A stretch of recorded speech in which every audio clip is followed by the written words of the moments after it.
pandemic tayo ngayon, bakit nga ba, Dak? Kasi lalo dito sa bukid, madali lang tayo magparami ng mga alagain na, Dak. Mga pato. Kasi mababa lang puhunan. Yan ba, bibili ka lang ng pares, dalawa lang. Pag nag-itlog yan, almost 35 days, ganyan pag nang-itlog yan. O, itlog pa lang, meron na tayong pagkakitaan. Wow! Advantage ng pag-aalaga ng duck. Siyempre, pag nag-aalaga tayo ng duck, madaling dumami yan. So, pag nangitlog yan, pwede mo na agad ibenta. Depende sa laki kasi pag medyo maliit, 8 pesos, ganun. Pag malaki, 10 pesos, ganun. Pero after 35 days naman, yung mga ducklings na, Muscovy ducky, pwede na natin ibenta yon ng 75 to 80 pesos. So, pag yung mga siso na yan, halimbawa, umabot ng 10 piraso, bebenta natin 75 pesos each. O di meron ka ng 750, pandagdag income na sa pamilya mo yan, lalo na ngayon pandemic. Yun, yung madali lang naman, marami silang mangitlog, mas mabilis silang magsidamihan, madaling mag-isa, depende lang din yan sa pag-aalaga. Kaya yung mga lalaking pato naman, pwede natin ibenta yan, mga 100, 200 to 500 pesos, depende rin sa laki yan.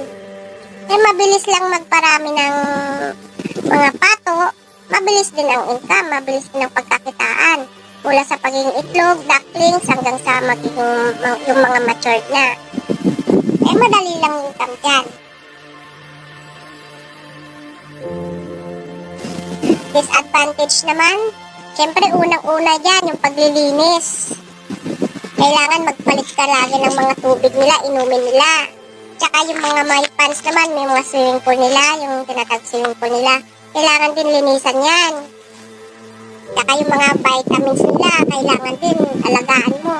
Kasi once na nagkamali ka ng pag-aalaga rin, halimbawa yung mga bagong pisa pa lang, hindi mo pinapalitan lagi yung mga tubig nila, inahayaan mong mabasa, ganyan, pwede silang mga matay.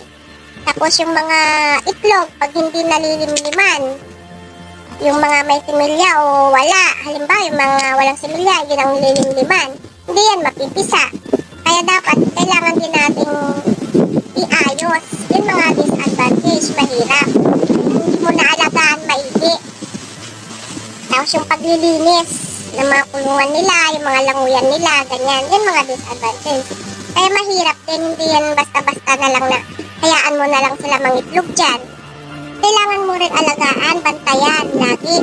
Halimbawa, pag umulan, malakas ang ulan, nababasa sila, ganyan.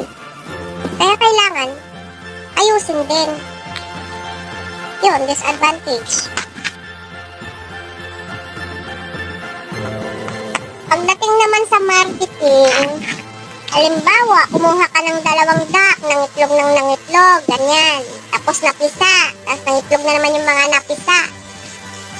Ayan, kita na yan, income na yan. Kaya nga nang sinabi ko kanina, itlog pa lang, pag yung mga bagong pisa, pwede mo nang pagkakitaan. Depende sa laki, pag maliit, 8 pesos to 10 pesos, ganon. Pag ducklings na siya, pag sisiw na siya, pag mga 60 days old, ganyan, o depende sa laki, pwede mo na siyang mabenta. Yung maliliit na sisiw, 75 to 80 pesos, ganyan. Yung medyo malaki-laki na, ganon, mga 100 pesos, ganyan. Kaya mabilis ang income, lalo na pag may buyer ka agad.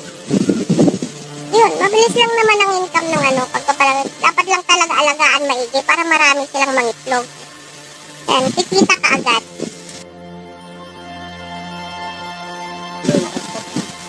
Ang mahirap lang, mga na-encounter sa paghihirap sa pag-aalaga ng bibi, yun nga, yung paglilinis.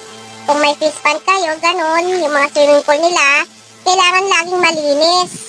Tapos yung kakainin nila, yung mga page, ganun, depende lang din yan. Kailangan magagandang klase rin. Tips nga pala, para mangitlog agad yung mga alaga nyong pato. Kasi ako, binibigyan ko rin ng malunggay, daw ng malunggay. Yan, pampadami rin ng itlog yan. Tapos yung mga, syempre may mga vitamin sila. At una-una na rin lagi yung pagpapalit lagi ng tubig nila. Kung nakita nyo yung yung mga tubig nila marumi na, may mga dumi nila, palitan agad. Hindi naman mahirap gawin yun. Lagi dapat malinis. Tapos yung mga paligid nila, linisan, ganyan.